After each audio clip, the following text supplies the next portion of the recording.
안녕하세요, 10월입니다. 이번 영상은 밸런스 패치 이후 달소 리퍼의 고점에 대해 준비해봤습니다. 결론부터 말씀드리자면 더 이상 특치, 원예 기달저 아드 1은 가지 않습니다.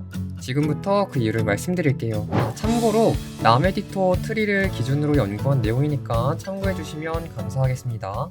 먼저 리퍼의 1월 밸런스 패치 내역은 다음과 같습니다. 결국 1차 밸런스 패치에 있었던 수치 상향은 적용되지 않았으나 페르소나와 관련된 이번 패치의 방향성을 분석해보자면 페르소나의 모션 간소화랑 페르소나 진입 후 공속 10% 증가는 리퍼의 딜 사이클의 시간을 전체적으로 감소시켜주며 이는 딜 압축과 관련이 있다고 볼 수 있습니다. 왜냐면 같은 딜을 더 짧은 시간 안에 넣을 수 있기에 딜 압축이 좋아졌다고 생각할 수 있죠. 하지만 문제는 사이클의 중심이 되는 섀도우 스톰의 쿨타임을 더 이상 줄일 수가 없다는 거예요. 기존 특치 세팅의 섀도우 스톰은 섀도우 트랩의 그림자 활성을 계산했을 때 쿨타임이 15초인데 이번 페르소나 패치로 3급습을 돌리는데 걸리는 시간은 15초에서 14초까지 줄었으나 섀도우 스톰의 쿨타임은 15초에서 더 이상 줄일 수가 없기 때문에 사이클을 굴리는 시간은 여전히 15초로 변함이 없다는 것이죠.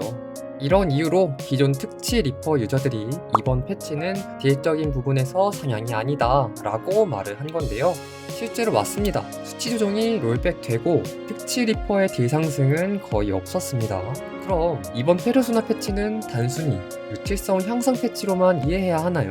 만약 사이클의 중심이 되는 섀도우 스톰의 스킬 쿨타임을 줄일 수만 있다면 이번 패치를 딜 향상으로 볼 수 있지 않을까요? 스킬 쿨타임은 홍련보석 레벨과 신속 수치에 영향을 받습니다. 신속을 두지 않는 특치의 경우 10레벨 홍염을 사용해도 섀도우 스톰의 쿨타임은 15초이기 때문에 이 이하로 줄이기 위해서는 신속 수치를 늘려야 합니다. 따라서 목걸이를 특신으로 바꿔본 결과 쿨타임을 13.1초까지 감소시킬 수 있었으며 신속으로 인해 증가한 공이속으로 3급습을 돌리는데 걸리는 시간도 13초까지 줄었습니다. 이 말은 3급습 사이클이 13초인데 사이클 중심이 되는 섀도우 스톰의 쿨타임까지 13초가 된 거죠. 즉 특신으로 바꾼 것만으로 사이클 시간을 15초에서 13초로 줄일 수가 있었다라는 말이 됩니다. 하지만 치명이 빠졌기 때문에 각인을 바꿀 필요가 있었는데요. 이에 따라 부족한 치명을 아드 1에서 아드 3으로 바꾸어 메꾸었고 1각인은 효율이 좋은 에테르 포식자를 넣었습니다. 대신 저주받은 인형 3은 뺐습니다. 이에 대한 DPS 비교는 다음과 같습니다. 먼저 모든 스킬의 기본 데미지를 계산하고 백어택 유무와 스킬 자체 치적까지 고려해서 3급슬 한 사이클의 데미지를 비교해봤으며 해당 데미지를 사이클 시간으로 나누어 DPS를 측정했습니다. 결과를 말씀드리자면 한 사이클의 총 데미지는 감소했으나 사이클 시간의 감소가 더 크게 작용해서 DPS가 3% 정도 상승했습니다.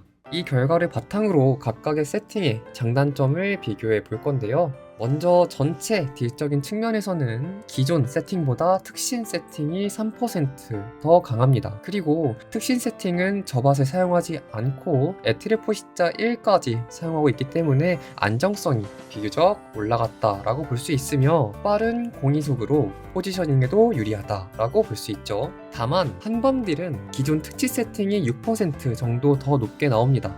그래서 세팅을 바꾸게 된다면 기존 영수증은 보기 힘들 수도 있어요. 이거는 감안하셔야 될 것 같습니다. 치적 시너지의 경우는 기존 특치 세팅에게 있어서는 치적 시너지는 거의 없는 시너지였죠. 상시 치적이든 순간 치적이든 시너지가 있어도 0%의 효율을 봤는데 이번 특신 세팅의 경우에는 치적 시너지로 인해서 5.6%의 딜증을 가져올 수 있고 치적 시너지가 있을 때 특치와 특신의 딜을 비교하면 기존 특치 세팅에 비해 약 9%까지 증가합니다. 따라서 정리하자면 원, 예, 기, 달, 아, 에로 세팅을 바꾸셔서 조금 더 높은 딜증을 기대할 수 있으며 심지어 치적 시너지를 받을 수 있기 때문에 기존보다 더 높은 딜 기대값을 가질 수 있습니다. 그렇기 때문에 이번 밸런스 패치 이후 리퍼의 기본 세팅은 원예 기달저 특치가 아니라 원예 기달아의 특신으로 바꾸는 것이 더 딜이 세다라고 볼 수 있겠습니다. 여기까지 밸런스 패치 이후 리퍼 세팅 공략이었는데요. 다음으로는 리퍼 보석 업그레이드 순서를 딜 증 효율로 계산해 말씀드리겠습니다.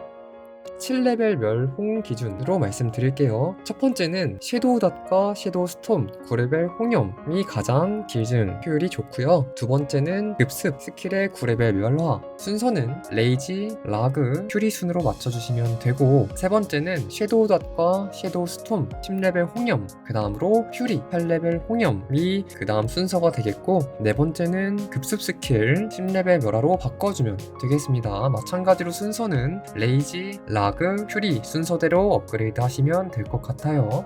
마지막으로 다섯 번째는 섀도우 스톰 멸화 업그레이드인데요. 참고로 말씀드리자면 섀도우 닷과 섀도우 스톰, 퓨리를 제외한 나머지 스킬들은 5레벨 홍염이어도 사이클이 충분히 돌아가요. 그리고 트랩은 홍염이 필요 없기 때문에 홍염을 빼버리고 차라리 섀도우 스톰 멸화를 넣는 게 조금 더 셉니다.